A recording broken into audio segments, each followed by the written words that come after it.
નમસ્કાર વિદ્યાર્થી મિત્રો, ફરી એક વખત સ્ટાન્ડર્ડ 8, 9, 10 મેથ્સ એન્ડ સાયન્સ ચેનલની અંદર આપ સૌનું હાર્દિક સ્વાગત કરું છું। તો આજે આપણે આ વિડીયોની અંદર ધોરણ 9 ગણિત વિષયમાં આંકડાશાસ્ત્રની અંદર આગળ વધીએ તો ગયા વિડીયોની અંદર એટલે કે આંકડાશાસ્ત્રના પ્રથમ વિડીયોની અંદર આપણે સ્વાધ્યાય 14.1 અને તેના માટે અગત્યની જે વાતો હતી, થિયરી હતી તે આપણે ચર્ચા કરેલી। હવે આપણે આ વિડીયોની અંદર માહિતીની રજૂઆત કઈ રીતે કરાય છે, માહિતીની રજૂઆત માટે અગત્યની શું શું વસ્તુઓ છે તેની આપણે આ વિડીયોની અંદર ચર્ચા કરવાના છીએ। ત્યારબાદ 14.2 આપણે નેક્સ્ટ વિડીયોની અંદર ગણીશું। આજે આપણે માહિતીની રજૂઆત વિશે શીખીએ। માહિતીની રજૂઆતની શરૂઆત કરતાં પહેલાં મિત્રો, જે વિદ્યાર્થીઓ ચેનલની અંદર નવા હોય તે વિદ્યાર્થીઓને ખાસ વિનંતી કે જે ચેનલ છે આપણી યુટ્યુબની અંદર તે સબસ્ક્રાઈબ ન કરેલી હોય તો સબસ્ક્રાઈબ કરી દે અને બેલ આઇકન પણ દબાવી દે, જેથી કરી વિડીયોની નવી અપડેટ્સ મળતી રહે, જેથી કરી તમે ચેનલ સાથે જોડાયેલા રહો અને નવા વિડીયોની જાણકારી તમને મળતી રહે, બરાબર છે। અને વિદ્યાર્થી મિત્રો, વિડીયોના ડિસ્ક્રિપ્શનની અંદર ખૂબ જ સારી એવી પ્રોડક્ટ્સની લિંકો પણ તમને આપેલી છે, તે પણ તમે ખરીદી શકો છો। અને મેથ્સની પણ ઘણી બધી સારી એવી રેફરન્સ બુકો પણ તમને આપેલી છે, જે તમે ખરીદી અને ગણિતની વધુ પ્રેક્ટિસ કરી શકો છો। તો હવે આપણે શરૂ કરીએ માહિતીની રજૂઆત। તો મિત્રો, માહિતીની રજૂઆત માટે સૌપ્રથમ આપણે માહિતીનો વિસ્તાર સમજવો પડે। ગયા વિડીયોની અંદર માહિતી એટલે શું, આંકડાશાસ્ત્ર એટલે શું, માહિતીના સ્ત્રોત, આ બધી માહિતી આપણે મેળવી। તો હવે આપણે એક નવી માહિતી મેળવીએ કે માહિતીની રજૂઆત કેમ કરાય। માહિતી મેળવવાની છે કોના વિશે? માહિતીની રજૂઆત વિશે। તો શરૂ કરીએ માહિતીની રજૂઆત। મિત્રો, માહિતીની રજૂઆત આપણે સમજવા માટે સૌપ્રથમ પહેલી વસ્તુ તો અગત્યની એ કે માહિતીનો વિસ્તાર કોને કહેવાય। માહિતીનો વિસ્તાર અંગ્રેજીમાં કેવું હોય તો range of data, range of data, જેને આપણે સિમ્બોલ તરીકે લખવો હોય તો આર વડે દર્શાવે છે, રેન્જનો સિમ્બોલ આર, બરાબર છે। તો આ જે રેન્જ છે એની વ્યાખ્યા શું? રેન્જની વ્યાખ્યા લખવી હોય તો, વિસ્તારની વ્યાખ્યા લખવી હોય તો કંઈક આ રીતે લખી શકાય કે માહિતીના મહત્તમ અને લઘુત્તમ અવલોકનોના, માહિતીના મહત્તમ અને લઘુત્તમ અવલોકનોના મૂલ્યોના તફાવતને માહિતીનો વિસ્તાર કહે છે। શું કીધું મિત્રો વ્યાખ્યાની અંદર? કે માહિતી જે આપેલી છે, આંકડાકીય માહિતી કોઈ પણ હોય તેની અંદર મહત્તમ અવલોકનનું મૂલ્ય અને લઘુત્તમ અવલોકનનું મૂલ્ય, એનો તફાવત લેવાનો। તફાવત કહેતા બાદબાકી લેવાની। એટલે તમે જ્યારે બાદબાકી લેશો એટલે જે આપણને બાદબાકી મળે એ શું હશે? માહિતીનો વિસ્તાર આર હશે। મિત્રો, એક ઉદાહરણ લેવું હોય તો કંઈક આ રીતે લઈ શકીએ। એક્ઝામ્પલ તરીકે, ગણિતની એક કસોટીમાં, ગણિતની એક કસોટી એટલે કે એક ટેસ્ટમાં 10 વિદ્યાર્થીઓએ મેળવેલા ગુણ ચઢતા ક્રમમાં નીચે મુજબ છે। મિત્રો, આ ચડતા ક્રમમાં શા માટે છે તે તમને આગળ ખબર પડશે, જે આપણે જ્યારે સમય આવશે ત્યારે સમજશું ચડતા ક્રમની જરૂર ક્યારે પડે અને શું કામ પડે। નીચે પ્રમાણે છે। તો આપણને ગુણ કંઈક આ રીતે આપેલા છે 10 વિદ્યાર્થીઓના 25, 36, 42, 55, 60, 62, ત્યારબાદ છે 73, 75, 78 અને 85, બરાબર, આ રીતે આપેલું છે। તો હવે આપણને શું કીધું? મહત્તમ અવલોકનનું મૂલ્ય અને લઘુત્તમ અવલોકનનું મૂલ્ય, એનો તફાવત। અહીંયા મહત્તમ અવલોકન કહેતા મોટું અવલોકન કયું છે? 85, અને લઘુત્તમ નાનામાં નાનું અવલોકન કયું છે? 25, તો એનો તફાવત એટલે એની બાદબાકી। 85 - 25, 5માંથી 5 જાય તો 0, 8માંથી 2 જાય તો 6, તો વિસ્તાર શું થશે? માહિતીનો 60 થશે। હવે આગળ વધીએ મિત્રો, માહિતીની રજૂઆતમાં બીજી વસ્તુ એ સમજવાની થાય કે ચલના પ્રકાર। ચલ મિત્રો બે પ્રકારના હોય છે। ચલ એટલે શું? સૌપ્રથમ તો આ ચલ શું છે? કે જેનું મૂલ્ય ચલિત થતું હોય, વારંવાર બદલતું હોય, વેરિયેબલ હોય. અને ચલને અંગ્રેજીમાં કહેવાય વેરિયેબલ. ચલ એટલે શું? જે વારંવાર બદલતો રહેતો હોય, એકને એક ન રહે. એકને એક રહે તો એને શું કહેવાય? અચલ કહેવાય, અચળ કહેવાય. બરાબર છે? 1 2 3 4 5 એ બધા શું છે? અચળાંકો છે, અચળ છે. બરાબર. તો ચલ કોને કહેશું? જે બદલ્યા કરતું હોય, જે ફર્યા કરતું હોય. તો ચલના પ્રકાર સમજવાના છે. Types of variable. કેટલા પ્રકાર? 2 પ્રકારના ચલ હોય. કયા કયા પ્રકારો? કેટલા? 2. કયા કયા પ્રકાર હોય? એક તો અસતત ચલ હોય અને બીજો તેનો વિરોધી સતત ચલ હોય. અસતત અને સતત, આમ 2 પ્રકારના ચલ હોય. બરાબર. હવે અસતત ચલ કોને કહેવાય અને સતત ચલ કોને કહેવાય એની આપણે માહિતી લઈએ. બંનેની વ્યાખ્યા સમજવાની છે મિત્રો, અસતત અને સતત બંનેની. જોઈએ અસતત ચલ કોને કહેશું અને સતત ચલ કોને કહેશું. તો સૌપ્રથમ અસતત ચલ માટે અસતત ચલ એટલે એવા ચલ કે જે માત્ર આપેલ અંતરાલની પૂર્ણાંક કિંમત જ ધારણ કરી શકે.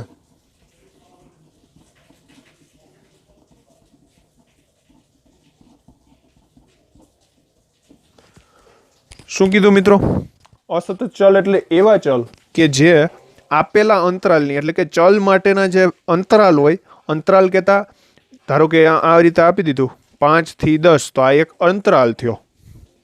એની પૂર્ણાંક કિંમતો જ ધારણ કરી શકે. પૂર્ણાંક એટલે ઇન્ટીજર્સ, ઝેડ માંથી આવતી હોય. પહેલા ચેપ્ટરની અંદર ભણી ગયા ઝેડ ગણ, પૂર્ણાંક સંખ્યા ગણ. બરાબર છે?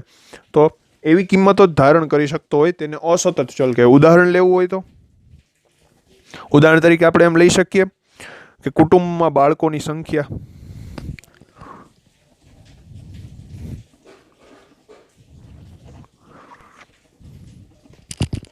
બાળકોની સંખ્યા મિત્રો હંમેશા પૂર્ણાંક સંખ્યા જ હોય. કદાચ 0 હોય, 1 હોય, 2 હોય, 3 હોય, આ રીતે હોય. કોઈ દી એવું સાંભળ્યું કે આ કુટુંબની અંદર 1.5 બાળકો છે, 1.5 બાળકો છે, એવું કોઈ દી હોય? ન હોય. 2.5 બાળકો છે એવું હોય? ન હોય. 2.3 બાળકો છે એવું હોય? ન હોય. કાંઈ 1 બાળક હોય, 2 બાળક હોય, 3 બાળક હોય, અથવા 0 બાળક હોય, 4 બાળક પણ હોય, ક્યાંક ક્યાંક તો 5 પણ હોય. એટલે પૂર્ણાંક કિંમતો ધારણ કરી શકે. બરાબર છે? એવા ચલને આપણે અસતત ચલ કહેવાય. તો હવે સતત ચલની વ્યાખ્યા પણ તમે જાણી ગયા હશો. તો જોઈએ સતત ચલ કોને કહેશું. બીજો ચલ સતત ચલ. એવા ચલ કે જે આપેલ અંતરાલની બધી કિંમતો ધારણ કરી શકે. બધી કિંમતો કહેતા પૂર્ણાંક, અપૂર્ણાંક, બધી. બરાબર છે?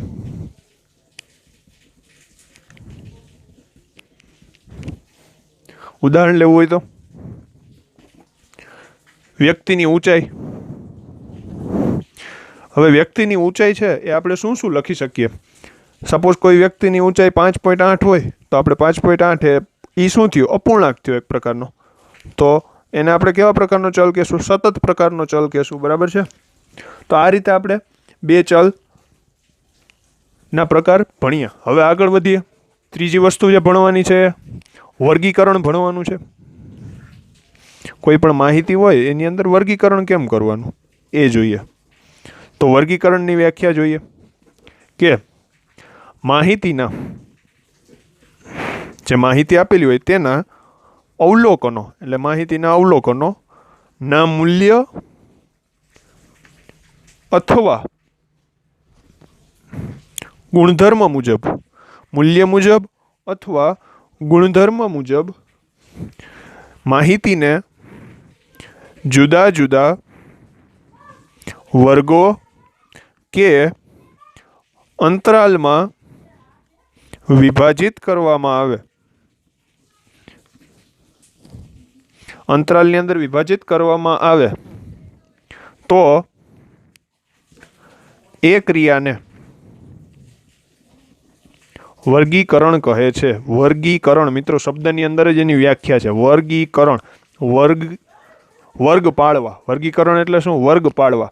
માહિતીના અવલોકનોના મૂલ્ય મુજબ અથવા ગુણધર્મ મુજબ જુદા જુદા વર્ગ અથવા અંતરાલની અંદર વિભાજિત કરવાની ક્રિયાને વર્ગીકરણ કહે છે. આગળ વધીએ. હવે વર્ગ કોને કહેશું? વર્ગ કહેતા ક્લાસ. આ ક્લાસિફિકેશન, તો આ ક્લાસ કહેવાય. ક્લાસ કોને કહેવાય? કે જે આપણે સંખ્યાત્મક માહિતીને જુદા વિસ્તાર પ્રમાણે આપણે જુદા જુદા અહીંયા વર્ગોમાં જે વિભાજન કર્યું ને, વર્ગોની અંદર જે અંતરાલની અંદર વિભાજન કર્યું, તો આ અંતરાલને જ વર્ગ કહેવાય. બરાબર છે? એની વ્યાખ્યા ચોક્કસ લખવી હોય તો ડેફિનેશન તો લખીએ. જ્યારે સંખ્યાત્મક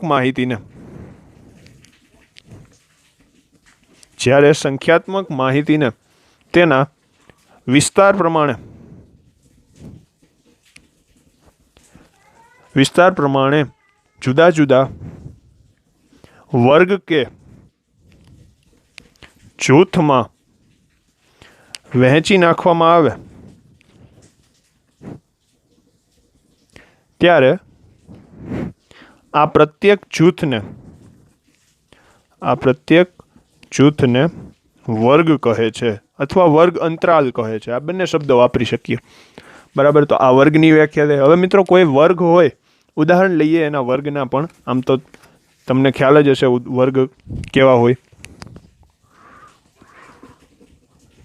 10 થી 20 છે, 20 થી 30, 30 થી 40, આ રીતે વગેરે વગેરે ઘણા બધા વર્ગો હોઈ શકે. બરાબર છે? 10 થી 20, 20 થી 30, 30 થી 40, 40 થી 50, આમ ઘણા બધા વર્ગો બની શકે. તેના વિસ્તાર પ્રમાણે બની શકે. બરાબર છે? હવે આગળ વધીએ. આવૃત્તિ. વર્ગ હોય તો તેની ચોક્કસ પ્રકારની આવૃત્તિ હોય, અથવા કોઈ પણ અવલોકન હોય તો તેની પણ ચોક્કસ આવૃત્તિ હોય. તો આવૃત્તિની વ્યાખ્યા બસ આ જ રીતે થશે. જોજો, બંને પ્રકારની વ્યાખ્યા લખશું. અવલોકન માટે પણ વ્યાખ્યા લખીએ અને વર્ગ માટે પણ વ્યાખ્યા લખીએ. અવલોકનની આવૃત્તિ કોને કહેવાય અને વર્ગની આવૃત્તિ કોને કહેવાય તે પણ આપણે જોઈએ. બંને વસ્તુ જોઈએ. 5મો પોઈન્ટ, આવૃત્તિ. આવૃત્તિને અંગ્રેજીમાં કહેશું ફ્રીક્વન્સી. જોઈએ. માહિતીના અવલોકનોના, સૌપ્રથમ આપણે અવલોકનો માટે લખીએ. માહિતીના અવલોકનોના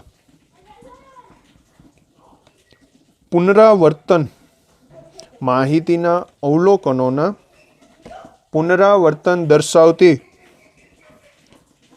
સંખ્યાને તે અવલોકનની માહિતી કહે છે. આવૃત્તિ કહે છે. માહિતીની આવૃત્તિ. અવલોકનની સંખ્યા દર્શાવતી સંખ્યા. એટલે સપોઝ કે કોઈ અવલોકન 2 વખત રિપીટ થાય, એટલે કોઈ અવલોકન 10 છે, તો તે 2 વખત રિપીટ થાય તો 10ની આવૃત્તિ કેટલી કહેવાય? 2 કહેવાય. 10ની આવૃત્તિ કેટલી કહેવાય? 2 કહેવાય. બરાબર છે? હવે બીજી વ્યાખ્યા મેં તમને કીધું તો વર્ગ માટે પણ હું લખીશ. તો જોઈએ વર્ગ માટે વ્યાખ્યા. વર્ગની વ્યાખ્યા આપણે આવૃત્તિ માટે આ રીતે લખી શકીએ કે માહિતીના જુદા જુદા વર્ગો કે જૂથમાં કેટલા અવલોકનો સમાયેલા છે તે દર્શાવતી સંખ્યાને જે તે વર્ગની આવૃત્તિ કહે છે. શું કીધું મિત્રો? માહિતીના જુદા જુદા જે વર્ગો હોય અથવા જૂથ હોય એની અંદર કેટલા અવલોકનો આવેલા છે, એની અંદર એ વર્ગની અંદર, ધારો કે આ વર્ગ છે 10 થી 20, તો એની ચોક્કસ આવૃત્તિ હશે. માહિતી જે કઈ હોય, જે તે માહિતી આપેલી હોય એની અંદર આ વર્ગમાંથી કેટલા અવલોકન છે, તો એને આપણે કહેશું વર્ગની આવૃત્તિ. બરાબર છે? હવે આગળ વધીએ મિત્રો. વર્ગ લંબાઈ કોને કહેવાય? જોઈએ. વર્ગ લંબાઈ આપણે 5 પોઈન્ટ સુધી લખ્યું ને, હવે 6થો પોઈન્ટ. બરાબર? વર્ગ લંબાઈ, ક્લાસ લેન્થ.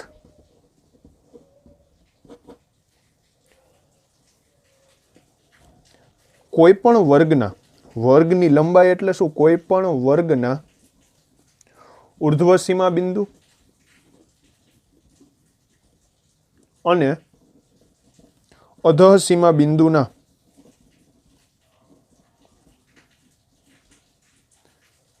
અધઃ સીમા બિંદુની કિંમતોના તફાવતને તે વર્ગની વર્ગ લંબાઈ કહે છે.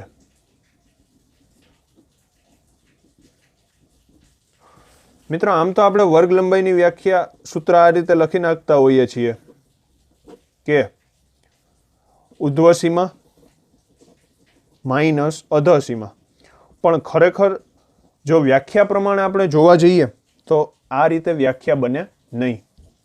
શા માટે આ રીતે ન બને એ આપણે અસતત પ્રકારનું આવૃત્તિ વિતરણના દાખલાઓ આવશે ત્યારે આપણને ખ્યાલ આવી જશે કે વ્યાખ્યા ખરેખર આ રીતે છે. આ સૂત્ર સાચું છે. સૂત્ર શું? વર્ગ લંબાઈ બરાબર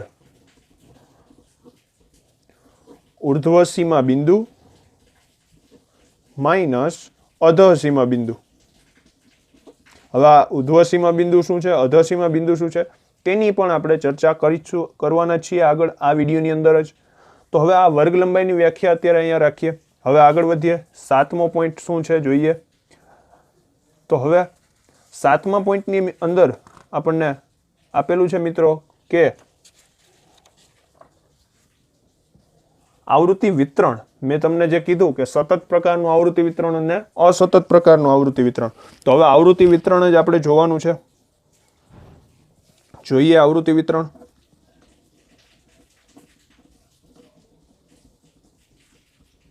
આવૃત્તિ વિતરણ કોને કહેવાય, શું છે તેની વ્યાખ્યા, તેના પ્રકાર. સંખ્યાત્મક માહિતીના, જે આપણને સંખ્યાત્મક માહિતી હોય એ સંખ્યાત્મક માહિતીના પ્રત્યેક ચલની અંદર પ્રત્યેક ચલના મૂલ્યો અને તેને અનુરૂપ આવૃત્તિ દર્શાવતી ગોઠવણને આવૃત્તિ વિતરણ કહે છે. મિત્રો, આ વ્યાખ્યાને સમજીએ. જો શું કીધું છે કે માહિતીની અંદર પ્રત્યેક ચલના મૂલ્યો અને તેને અનુરૂપ આવૃત્તિ દર્શાવતી હોય તેવી ગોઠવણ. જો આ આપણે વ્યાખ્યા છે એ અવલોકનો માટે લખી. આ જ રીતે આપણે વર્ગ માટે પણ લખી શકીએ, પણ પહેલા આ વ્યાખ્યાને સમજીએ કે સંખ્યાત્મક માહિતીના પ્રત્યેક ચલના મૂલ્યો. સપોઝ કે માહિતી કંઈક આ રીતે આપેલી છે 10, 20, 25, 30, 15, 40, 10, 40, 20, 25, 30, 50, 65 આ રીતે આપણે લખીએ. બરાબર. હવે ગોઠવણ કેવી કરવાની છે? ચલના મૂલ્યો પણ દર્શાવતી હોય અને તેને અનુરૂપ આવૃત્તિ પણ દર્શાવતી હોય. તો સૌપ્રથમ ચલ કયો છે? 10. સૌપ્રથમ અવલોકન કયું છે? 10. તો તેની આવૃત્તિ કેટલી, તે કેટલી વખત આવે છે એ જોવાનું. પહેલી વખત 10 આવ્યો, અહીંયા બીજી વખત 10 આવ્યો, તો 10ના આવૃત્તિ 2. બરાબર છે. આના ઉપરથી તમને આવૃત્તિનો કોન્સેપ્ટ પણ ક્લિયર થઈ ગયો હશે. હવે 20 માટે આવૃત્તિ લખવી હોય તો 20 પહેલી વખત, ત્યારબાદ ક્યાં આવે છે? અહીંયા બીજી વખત એટલે 2. ત્યારબાદ 25 લખવું હોય તો 25 માટે 25 અહીંયા પહેલી વખત છે, આગળ અહીંયા બીજી વખત પણ છે. ત્યારબાદ 30 પણ 2 વખત આવે છે અહીંયા અને અહીંયા, એટલે 30ની આવૃત્તિ પણ 2 થશે. હવે આગળ 15 માટે 15ની આવૃત્તિ શું થશે મિત્રો? 15 માત્ર એક જ વખત આવે છે એટલે 1 થશે. ત્યારબાદ હવે 40 માટે લખીએ. 40 કેટલી વખત આવે છે? 2 વખત આવે છે, જોઈ શકો છો તમે. ત્યારબાદ 50 અને 65 બંને એક વખત આવે છે. 50 પણ એક વખત અને 65 પણ એક વખત. તો આ જે આપણે ગોઠવણ બનાવી એક કે 10 2 વખત, 20 2 વખત, આ આખી ગોઠવણને આવૃત્તિનું વિતરણ કહેવાય. બરાબર છે. આવૃત્તિને આપણે વિતરિત કરી ને કે બે વખત કોણ આવે? 10. 2 વખત કોણ આવે? 20. આ બધી આવૃત્તિનું વિતરણ કરવાની રીત છે. તો હવે આના પણ પ્રકાર હોય 2, અસતત અને સતત. જોઈએ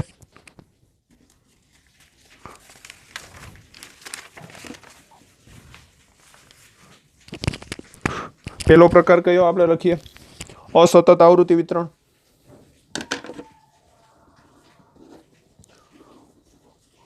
અસતત આવૃત્તિ વિતરણ. મિત્રો, અસતત આવૃત્તિ વિતરણ આપણે કોને કહેશું? કે આપેલી અવર્ગીકૃત માહિતીને. હવે આ અવર્ગીકૃત માહિતી શું છે તે પણ આપણે સમજશું ડિટેલમાં. આપેલી અવર્ગીકૃત માહિતીની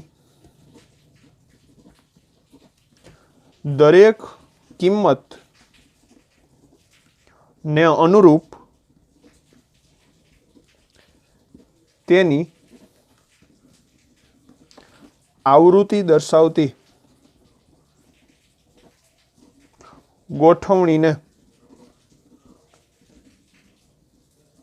અસતત આવૃત્તિ વિતરણ કહે છે.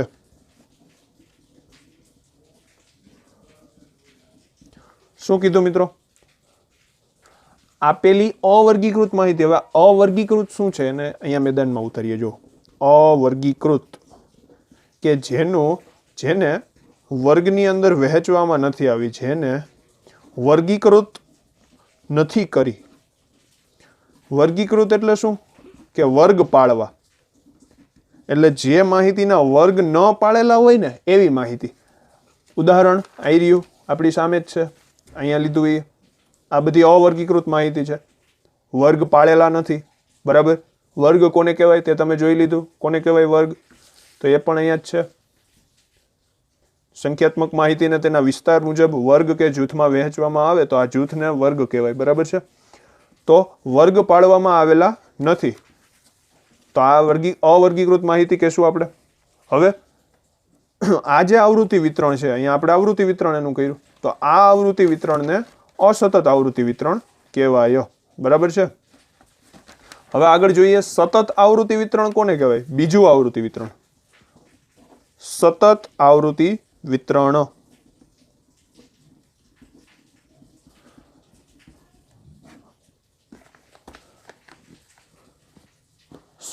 જો સતત આવૃત્તિ વિતરણની વ્યાખ્યા ખૂબ જ સમજ્યા જેવી છે મિત્રો. ખાસ જોજો કે સતત ચલના બે પ્રકાર આપણે જોયા. એમાંનો એક પ્રકાર સતત ચલ કે અસતત ચલના મોટા સમૂહને,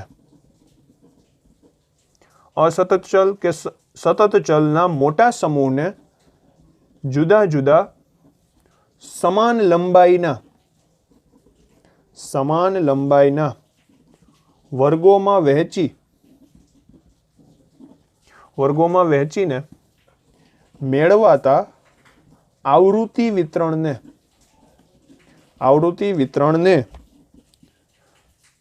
સતત આવૃત્તિ વિતરણ કહે છે. સતત આવૃત્તિ વિતરણ કહે છે. બરાબર છે. શું કીધી વ્યાખ્યા? ખાસ જુઓ કે સતત ચલ અથવા અસતત ચલ, કોઈ પણ ચલ હોય એનો મોટો સમૂહ લેવાનો અને ઈ મોટા સમૂહને આપણે સમાન લંબાઈના વર્ગોમાં વહેંચવાના. સમાન લંબાઈના વર્ગ કહેતા આવું કંઈક. જુઓ, સપોઝ કે પહેલો વર્ગ છે 0 થી 10, બીજો વર્ગ છે 10 થી 20, તો આની લંબાઈ કેવી છે? સમાન. કેટલી છે? 10 10. બરાબર. હવે 20 થી 30, ત્યારબાદ 30 થી 40, અને એની આવૃત્તિ લખવી હોય તો કંઈક આ રીતે લખી શકીએ, 5 10 4 6. આ રીતે કોઈ પણ પ્રકારની આવૃત્તિ લખી નાખી. તો આ જે વર્ગોનું આવૃત્તિ વિતરણ થયું, સમાન લંબાઈના વર્ગોનું આવૃત્તિ વિતરણ, એને શું કહેશું? સતત આવૃત્તિ વિતરણ. બરાબર છે. હવે મિત્રો સમજવાનું છે વર્ગ સીમા બિંદુ. વર્ગ સીમાવાળા આવૃત્તિ વિતરણ સૌપ્રથમ સમજીએ, પછી આપણે વર્ગ સીમા બિંદુ તરફ આગળ વધીએ. હવે આપણે અહીંયા આવૃત્તિ વિતરણ આપણે કેટલામો પોઈન્ટ જોયો? 7મો પોઈન્ટ. હવે આગળ વધીએ 8મા પોઈન્ટ તરફ, જે છે વર્ગ સીમાવાળા આવૃત્તિ વિતરણ. કેવા આવૃત્તિ વિતરણ? વર્ગ સીમાવાળા આવૃત્તિ વિતરણ. તો આ વર્ગ સીમાવાળા આવૃત્તિ વિતરણ એટલે શું વળી? વર્ગ સીમાવાળા આવૃત્તિ વિતરણ એટલે કે દરેક વર્ગ તેની વર્ગ સીમાઓને સમાવે છે. વર્ગ સીમાવાળા આવૃત્તિ વિતરણ એટલે શું? કે જે આવૃત્તિ વિતરણમાં દરેક વર્ગ તેની વર્ગ સીમાઓને તેની વર્ગ સીમાઓને સમાવે છે તેવા આવૃત્તિ વિતરણને વર્ગ સીમાવાળા આવૃત્તિ વિતરણ કહે છે. શું કહેવા માંગે છે આ વ્યાખ્યા મિત્રો? કે જે આવૃત્તિ વિતરણની અંદર દરેક વર્ગ તેની વર્ગ સીમાઓને સમાવતો હોય. હવે આ ઉદાહરણથી આપણને સમજાશે. સપોઝ દાખલા તરીકે આ રીતે આપેલું હોય, પહેલો વર્ગ એવો કહી દે કે 0 થી 9, પછી 10 થી 19, ત્યારબાદ 20 થી 29, ત્યારબાદ 30 થી 39. બરાબર, આ રીતે આપણને વર્ગો આપી દીધા છે. તો હવે અહીંયા જુઓ, અહીં ઉધ્વ સીમા અને અધર સીમા છે એ જે તે વર્ગની અંદર સમાયેલા છે. કોઈ પણ આપણે અહીંયા 0 થી 10 અહીંયા વર્ગ લીધો, બરાબર, તો આની અંદર હવે આપણે 10 ને ગણતરીમાં લેવાના હોતા નથી. બરાબર, 10 ને ક્યાં ગણતરીમાં લેવાના હોય? આ વર્ગની અંદર ગણતરીમાં લેવાના. તો આ વર્ગમાં પાછા 20 ને ગણતરીમાં લેવાના ન હોય. બરાબર છે, તો 20 ને ક્યાં ગણતરીમાં લેવાય? અહીંયા.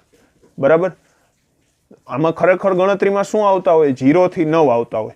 આમાં ખરેખર ગણતરીમાં કેટલા આવતા હોય? 10 થી 19 અવલોકન આવતા હોય. બરાબર, આમાં ગણતરીમાં શું શું આવતું હોય? 20 થી 29 આવતા હોય. તો આ જે વર્ગ બન્યો, જુઓ એ સેમ જ છે અહીંયા કે નહીં? જે આગળ અહીંયા પણ મારે લખવું હોય તો શું હું લખી શકું? 30 થી 39 લખી શકું. તો આ જે વર્ગ છે એ વર્ગ સીમાવાળા અવલોકન છે, એટલે કે તેની જે સીમા છે તેને આમાં સમાવી લીધી છે. બરાબર, તો આ રીતે આપણે વર્ગ સીમાવાળા અવલોકન જોયા. હવે આપણે જ્યારે વર્ગ સીમાવાળા આવૃત્તિ વિતરણ આપી દે ત્યારે શું કરવું પડે? તો વર્ગ સીમા બિંદુ મેળવવા પડે. શું મેળવવા પડે? વર્ગ સીમા બિંદુ. હવે વર્ગની સીમા તો બે હોય, એક તો અધર સીમા હોય અને એક તો ઉધ્વ સીમા હોય. તો વર્ગ સીમા બિંદુ પણ બે હશે, એક તો ઉર્ધ્વ સીમા બિંદુ હશે અને એક અધર સીમા બિંદુ હશે અને એક ઉર્ધ્વ સીમા બિંદુ હશે. હવે આ બે શબ્દો તો ક્યાંક આવ્યા હતા. ક્યાં આવ્યા હતા? આવૃત્તિની વ્યાખ્યામાં આવ્યા હતા. આવૃત્તિની વ્યાખ્યામાં કે વર્ગ લંબાઈની વ્યાખ્યામાં? આવૃત્તિની વ્યાખ્યામાં નહોતા આવ્યા, વર્ગ લંબાઈની વ્યાખ્યામાં આવ્યા હતા. તો હવે તમને સમજાશે. જોઈએ, આપણે વર્ગ સીમા બિંદુ સમજીએ. કયા કયા? પહેલો વર્ગ સીમા બિંદુ જોઈએ. પહેલું વર્ગ સીમા બિંદુ કોણ આવે? અધઃ સીમા બિંદુ. અધઃ સીમા બિંદુ એટલે શું? સિમ્પલ અને સાદું સૂત્ર જો જોવું હોય, અધઃ સીમા બિંદુ જ્યારે મેળવવું હોય ત્યારે કોઈ પણ વર્ગની જ્યારે અધઃ સીમા આપેલી હોય ને એમાંથી અડધો બાદ કરી નાખવાનો. શું બાદ કરી નાખવાનો? અડધો. 0.5 બાદ કરી નાખવાનો. કદાચ આપણે 9 અહીંયા ઉદાહરણ જ જોઈ લઈએ. હવે અહીંયા કદાચ અધર સીમા 9 છે, સોરી 0 છે, તો 0 માંથી અડધો બાદ કરો તો ઋણ અડધો વધે. 0 - 0.5 તો -0.5 વધે. બરાબર છે. અહીંયા 10 થી 19 હોય, 10 માંથી 0.5 બાદ કરો તો 9.5 મળે. તો આ જે છે એ અધસીમા બિંદુ આ રીતે મળે. બરાબર, એની એકચ્યુઅલ ડેફિનેશન કંઈક જુદી છે, એનું એકચ્યુઅલ સૂત્ર કંઈક જુદું છે. બરાબર, પરંતુ આપણે એ પણ શીખીએ આગળ, પણ પહેલા આ એક શોર્ટકટ જોઈ લ્યો. હવે એવું કહી દીધું ઉર્ધ્વ સીમા બિંદુ. ઉર્ધ્વ સીમા બિંદુ મેળવવા હોય તો જે ઉર્ધ્વ સીમા હોય એમાં +0.5 કરી દો. અધર સીમા એટલે કે જે નાનો અંક હોય એમાંથી -અડધો અને મોટો અંક હોય એમાં +અડધો. તો હવે અહીંયા 9 માટે મારે ઉર્ધ્વ સીમા બિંદુ મેળવવા છે તો શું લખી શકું? 9 + 0.5 તો શું મળે? 9.5 મળશે. એવી જ રીતે અહીંયા 19 માટે મેળવવા હોય તો 19 + 0.5 તો શું મળશે? 19.5. હવે મિત્રો સમજીએ આની ખરેખર વ્યાખ્યા શું છે. જે કંઈક આ મુજબ આપેલી છે આપણને કે આપેલા વર્ગની, સૌપ્રથમ હું અધસીમા બિંદુ માટે લખીશ. આપેલા વર્ગની અધઃસીમા અને તેની પહેલાના વર્ગની ઉર્ધ્વ સીમાના સરવાળાને 2 વડે ભાગતા મળતી સંખ્યાને અધઃ સીમા બિંદુ કહે છે.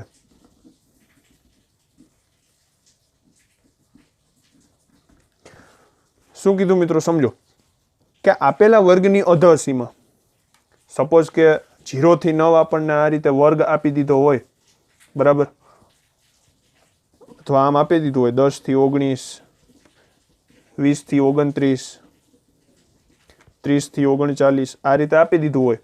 હવે મારે 20 થી 29 જે વર્ગ છે એની મારે અધઃ સીમા બિંદુ મેળવવું છે. તો આ 20 પ્લસ 19 એને ભાગ્યા 2. શું કીધું? કે આપેલા વર્ગની અધઃ સીમા એટલે 20, એની અગાઉના વર્ગ, એની પહેલાના વર્ગની ઉર્ધ્વ સીમા એટલે 19, અને એનો સરવાળો એને ભાગ્યા 2. તો 20 વત્તા 19 કેટલા થાય? 39/2. 39/2 તમે કરો એટલે જવાબ મળે 19.5. બરાબર. એ પણ આપણે જે ઓલું સૂત્ર લખાયું -0.5 એને પણ અનુસરે. 20 માંથી અડધો બાદ કરી દો તો શું મળે?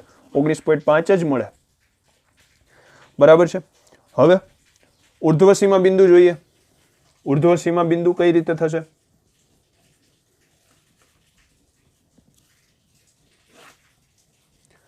મિત્રો ઘણા બધાને એવો સવાલ થવો જોઈએ તમને કે હવે આ વચ્ચેના વર્ગની તો સમજી લીધું, આ બંને વર્ગની તો આપણે મેળવી લઈએ, પરંતુ આ વર્ગ માટે કેમ મેળવવું?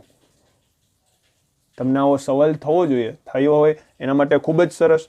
તો આ વર્ગ માટે કઈ રીતે મેળવવું? 10 થી 19 આપણને આપેલું છે વર્ગ. આ વર્ગની ઉર્ધ્વ સીમા બિંદુ, અધઃ સીમા બિંદુ કઈ રીતે મેળવવું? આની અગાઉનો વર્ગ તો ક્યાં છે? છે જ નહીં. તો હવે મિત્રો કદાચ આની અગાઉનો વર્ગ હોત તો શું હોઈ શકે? વિચાર કરો થોડોક.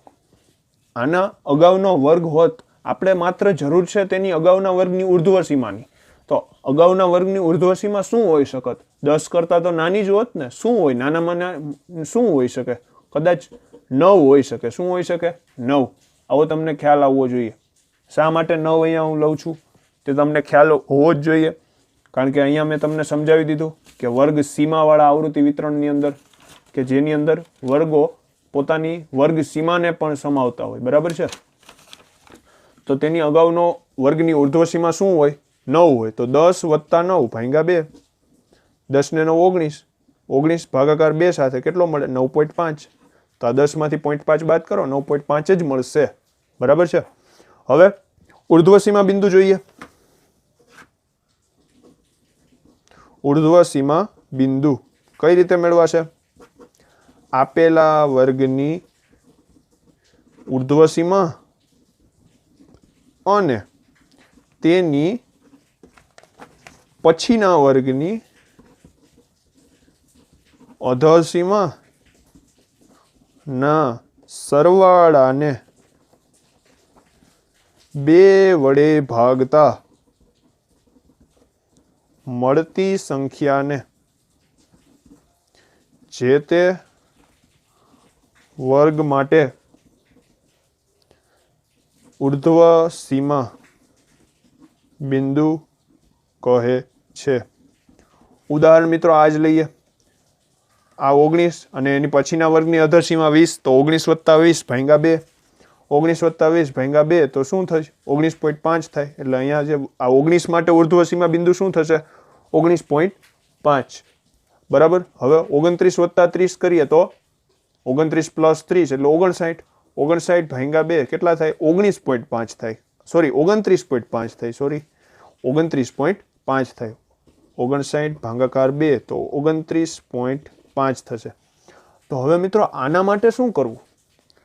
તો અહીંયા જેમ આપણે અગાઉનું વિચાર્યું હતું એમ આના પછીનું વિચારવાનું. 39 પછી શું આવી શકે? 40 આવી શકે. 39 પ્લસ 40 ભાગ્યા 2.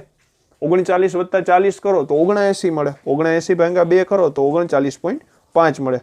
ટૂંકમાં ઉર્ધ્વ સીમા બિંદુ મેળવવું હોય તો ઉર્ધ્વ સીમામાં +5 કરવાના અને અધર સીમા બિંદુ મેળવવું હોય તો અધર સીમામાંથી -0.5 કરવાના. 0.5, 5 નહીં, 0.5. બરાબર. તો આ વાત થઈ મિત્રો માહિતીની રજૂઆતની. આ દરેક વસ્તુ તમને ખ્યાલ હોવી જોઈએ માહિતીની રજૂઆત કરતી વખતે. જો આ દરેક વસ્તુનો ખ્યાલ હશે તો જ તમે સ્વાધ્યાય 14.2 ની અંદર આગળ વધશો. તો હવે આપણે નેક્સ્ટ વિડીયોથી 14.2 ની શરૂઆત કરીશું. તો આ વિડીયોમાં અહીંયા સુધી રાખીએ. વધુ આપણે આગળના વિડીયોમાં શીખીશું.